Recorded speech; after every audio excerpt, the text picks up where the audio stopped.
Alright, here we are for another Innistrad booster draft. This opening pack is actually kind of interesting. I think Brimstone Volley is just by far the best card in the pack, but red is probably the weakest color here. It is interesting that we have Burning Vengeance, and that could end up tabling. Let's see, like if I take the Volley, it's probably going to go like Deadweight next, or Shepherd, Voiceless Spirit. This pack's actually pretty deep. There's like, it could even be the Torch so somebody doesn't commit. I mean, there's like 1, 2, 3, 4, 5, 6, 7, 8, 9, 10 playables plus the rare. I actually think Volley is good enough that you can just splash it. If you build around it, I mean, yeah, it's just, yeah, it fits in almost every deck. So I think I'm gonna go ahead and take it.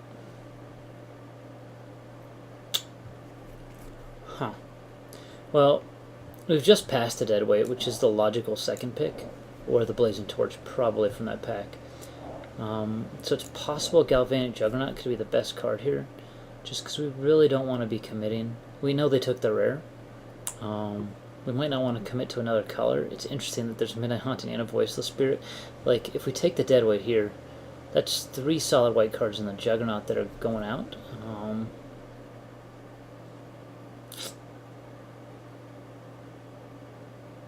So I would assume that people would be shifting into white. But if we took the Deadweight here, we'd be looking at either a black-red aggro deck, or we'd be looking at a black-blue deck, possibly splashing the red for the Volley. I guess Deadweight's good enough, and there's enough white that they're probably going to go on white if we end up passing that. We might be willing like a Gold Collar's Chant that I think it's okay to just take here. I think it's good enough, better enough than the Juggernaut. Though not committing ourselves makes the Juggernaut decent there. Yeah, I mean, no red cards here. This card, Strong Control really isn't that good of a black card, so I don't think I'm going to follow up Deadweight with that. I think Scabgalath is just the pick here. We really don't want to shift into white since we've passed so much good white. In this pack, I mean, I think like this will actually probably go next, and we can easily just hopefully scoop up the blue here. They've taken an uncommon and a common from this pack, so I mean, this pack looks pretty weak. Seeing the amount of white that got passed, though, they might even be going into blue-black, expecting us to go into white, but the Deadweight was there, so wow. Well, as good as Claustrophobia is, I mean, the Falls, again, I'm just talking ticket prices here. Like, this is worth almost a pack. It's like over 3 tickets right now. And we're going to try and be splashing Brimstone Volley. I think that I might actually take Sulphur Falls here over the Claustrophobia. That is sending a horrible signal, but we don't know that we're going to be going blue. And because of how much this is worth, and because of the fact that, yeah, this guy's actually splashable in black-red, though not the best. And if we're playing blue-black, this is going to be splashable. That, yeah, I think this is worth taking, so I'm going to go ahead and do that.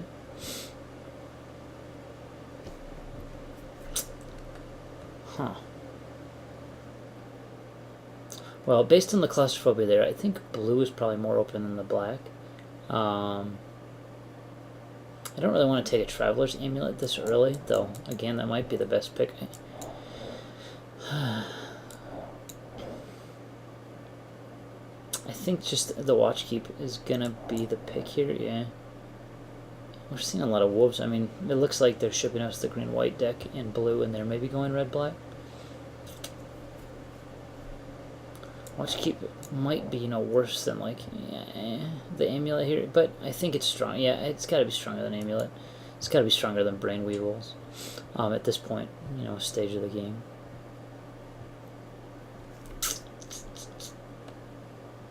I think Desperate Ravens here. I mean, we might get the flashback.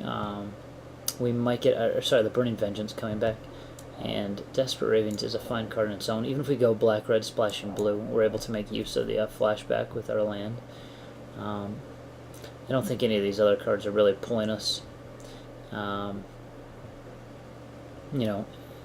from Desperate Ravens. I think black, blue, or black, red is probably where we're going to end up. Or, sorry, red-blue, based on what we're seeing.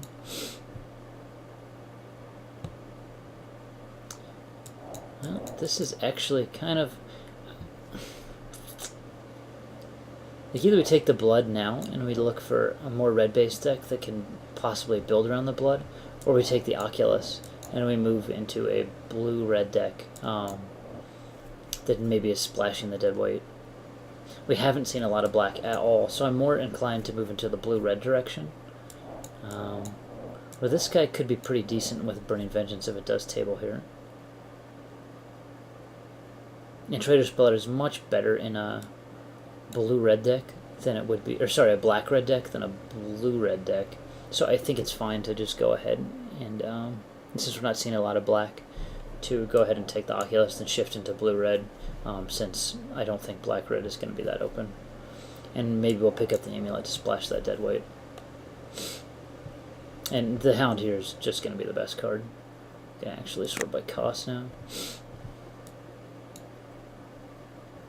Ooh, the Burning Vengeance did come back, as did the Hound. I mean, we got the Desperate Ravens now. We kind of got a deck that could build around that. I think I'm just going to go ahead and take the Vengeance. I mean, it is very good against some decks, and this is kind of the start of a nice, you know, mill yourself blue-red deck here. Can't believe Shepherd's still there. And yeah, well, Hound is a good card. I think this is fine. Like, we might even get Dream Twist here, which is going to be, you know, fine in this deck. Like, Nightbird's Clutches actually becomes decent. Don't think I'm going to just go so far as to play Memory's Journey, though. Yeah, and there's the Dream Twist. You know, if we can pick up another Burning Vengeance, we could have quite the deck on our hands. Since I did end up with a lot of flashback cards there. And a Dream Twist is definitely not bad in a Burning Vengeance deck, since it loads up your graveyard with other stuff to flashback. And it doesn't look like anybody else is very interested in the Burning Vengeances, especially since we just scooped up all the other flashback cards that were in the form, or in this pool.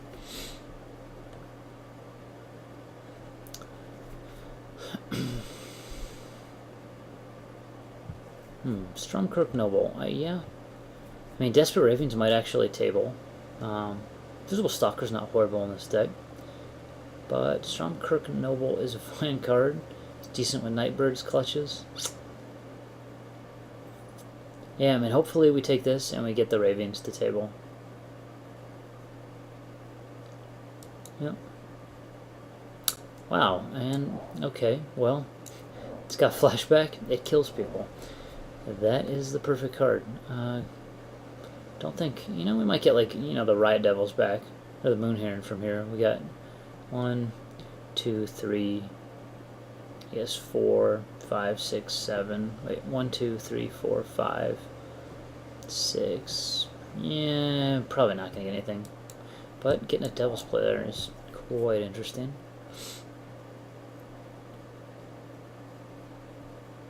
Gonna go ahead and hide the dead weight for now. I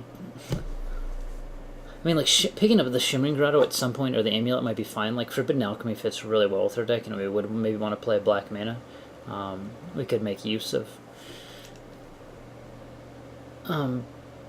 better use of like the Forbidden Alchemy or a dead weight that we get. But here, I think we're just gonna go ahead and take the Desperate Ravens, even though at my table I think it's better to just grab it here. And God, we'll really hope for another Burning Vengeance at some point. It looks like they're probably drafting blue to our right and just shipping us some black, but not much we can do about that here.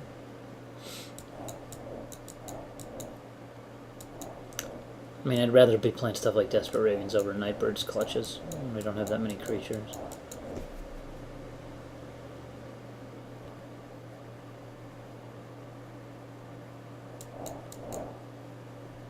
Huh. Well, this is a big reason to try and actually get a Traveler's Amulet and splash black. Yeah, he's a solid card, and we already do have the dead weight, so there's really nothing else here for us to take. I mean, I am... yeah.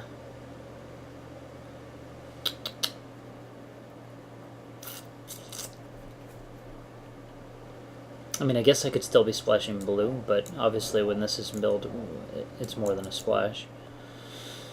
I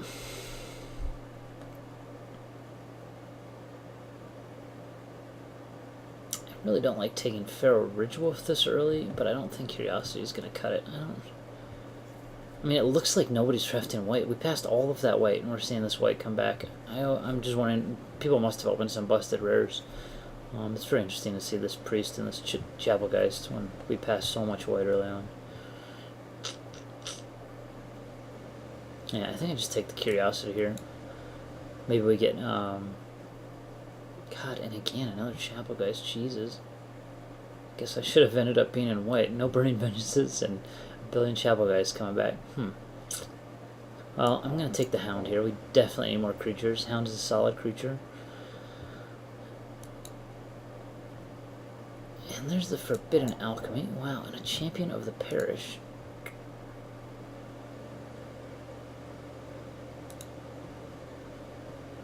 Yeah, I mean, no reason not to take Forbidden Alchemy here. Just cross our fingers that we somehow end up getting a Traveler's Amulet. Or that Grotto back. Yeah, I mean, I think this has to be Village Ironsmith. There really isn't anything we can do with the Traitorous Blood right now. And the trend of just no white cards being drafted continues. I mean, this is just getting a little absurd. Yeah, Sensor Deprivation's fine for us. There's a Riot Devils. Ooh, and a Shimmering Grotto. Not bad.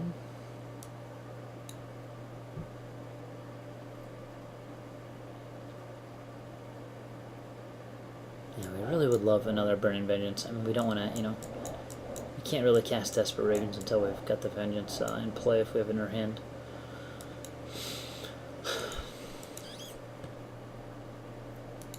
One thing we do have is a solid amount of playables. It's interesting to note the other Desperate Ravens didn't wheel, so somebody else looks to be on blue-red in all likelihood. Neither did the Invisible Stalker, unfortunately, to go with our Curiosity.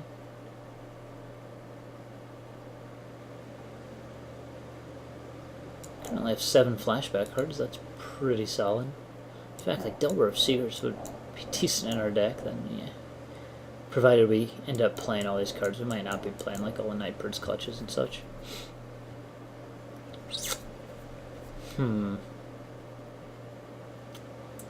Well, either Deranged Assistant or Rage Thrower. We got a lot of 2-drops, but Deranged Assistant works so well with all this flashback. But Rage Thrower is pretty good at finishing people off. I mean, it works okay with stuff like the Burning Vengeance because we're getting a lot of extra damage in. Stitcher's Apprentice, we don't really have anything to... I mean, Self-Oculist is kind of cool, but we don't have really anything else to trigger, to make real use of them right now. We don't have anything to make Deranged Assistant good on our curve. We just would be good milling stuff, so I think I'm going to go ahead and take the Rage Thrower first. And hopefully we get one of these back, though I doubt it.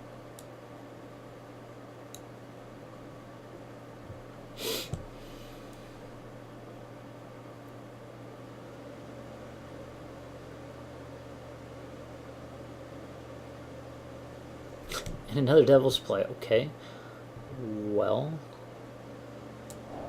that's, I guess, kind of funny. I mean, they took the flip card here. It must be a bomb of a flip card. I really would wish to see a Burning Vengeance, though. Fortunately, I might be able to pick one up later, since it's, as I've said, we've taken a lot of the flashback cards we've seen, though somebody else might be scooping them up, because we really haven't seen many Dream Twists come around. Here, I honestly don't know what's better, the Geist Flame or the Into the Maw of Hell. I'm actually leaning toward Geist Flame, because like Devil's Play is kind of like an Into the Maw of Hell later on, and we got 2 of them. We just want to be able to stop the stuff early, and it also has flashback, so it works pretty well with a lot of our other stuff. I think it's that much better than Silent Departure, and probably better than one of these creatures, though I don't think we're getting anything else back from this pack. It's possible we end up getting one of these cards.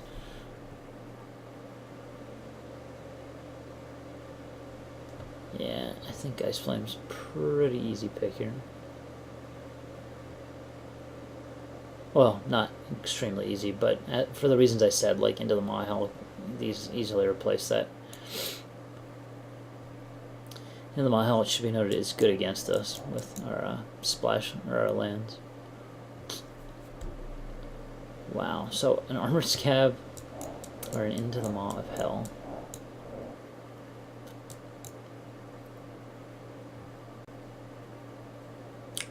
Or even the Scourge. I mean, Scab also looks pretty amazing. I'm going to hide the Curiosity, or we're probably not playing that with our current deck. Scab looks pretty amazing, but I mean, Into the Maw of Hell, again, is removable. Yeah, I think we got to go with that. And it allows us to use our Devil's Play on our opponent.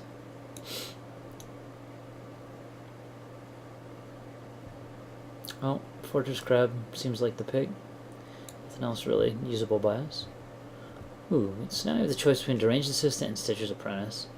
Well, the Apprentice just doesn't, as I said before, you know, we don't have a lot to trigger with it, where putting cards in our graveyard seems pretty good, and the extra mana isn't horrible.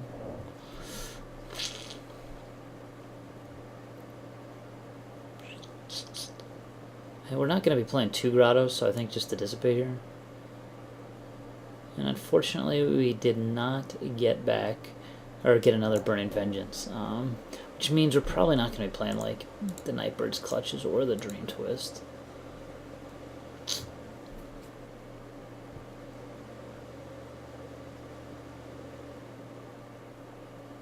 I just don't really see those fitting in the deck right here. We might play one of them, but probably not. I guess I'll take the Ironsmith.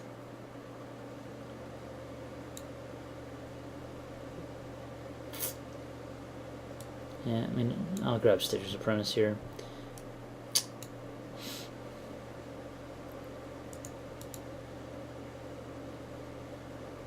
Like, I think Apprentice is going to be better than the Dissipate. If we sideboard those out, we got, what, 1, 2, 3, 4, 5, 6 flashback spells still. I think that's good enough to make Burning Vengeance worth it. I mean, to make it worth it, all we have to do is really flashback something. Too bad we didn't get a Think Twice.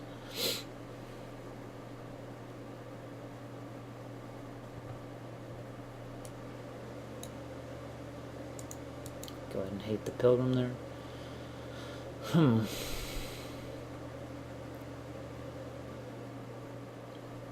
I don't know if we actually want to splash the Deadweight here. Like, we didn't end up getting a Traveler's Amulet, unfortunately. I think Evil Twin's still strong enough to splash. Because of the fact that we have this land, so we'll get rid of the curse while we can. It allows us probably to play 1 swamp. I mean, that makes our mana a little bit worse, but we're not really relying on double red or double blue early. We're just relying one or the other. We're relying on a lot of red late. So we'll be playing more mountains than than islands.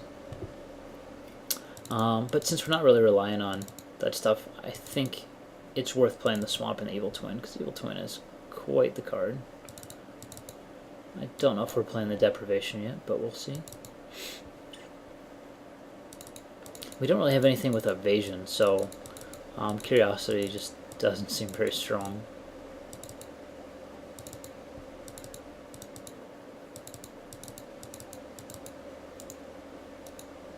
Yeah.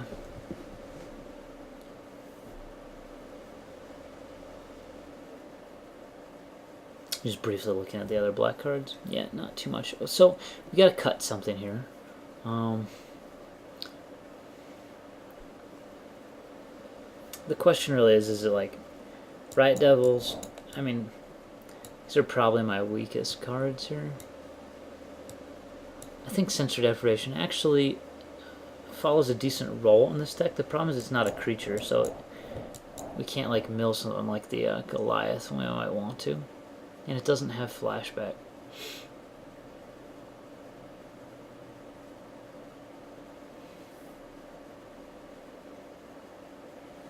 Though, like, we're probably never going to be flipping these guys, or not that often.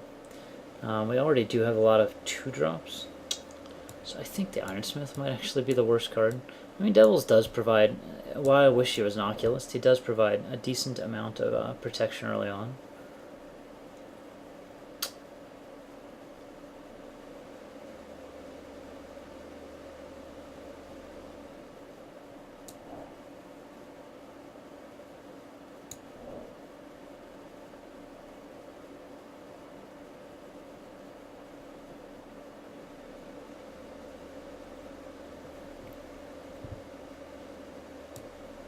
Unfortunately, I don't think we can fit a Nightbird's clutches in, though. It actually doesn't seem like that bad of a card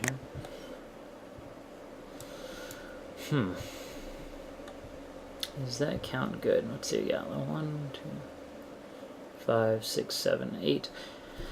We got 8 blue cards. That would give us 6, 7 pseudo blue. I mean, stuff like Sensor Divination doesn't necessarily need to cost 1. I mean, this basically makes Deranged Assistant Stitcher's Apprentice cost 3. The other stuff we necessarily, like, by the time we'd cast this, we'd probably have the blue anyway, from another island. And this would gives us access to, what, 11 red mana.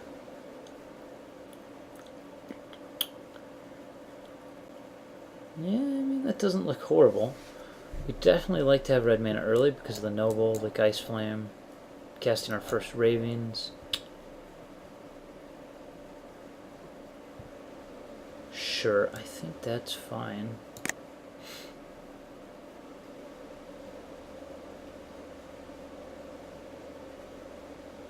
Yeah, we'll go with this and we'll try it. I will see you for round 1.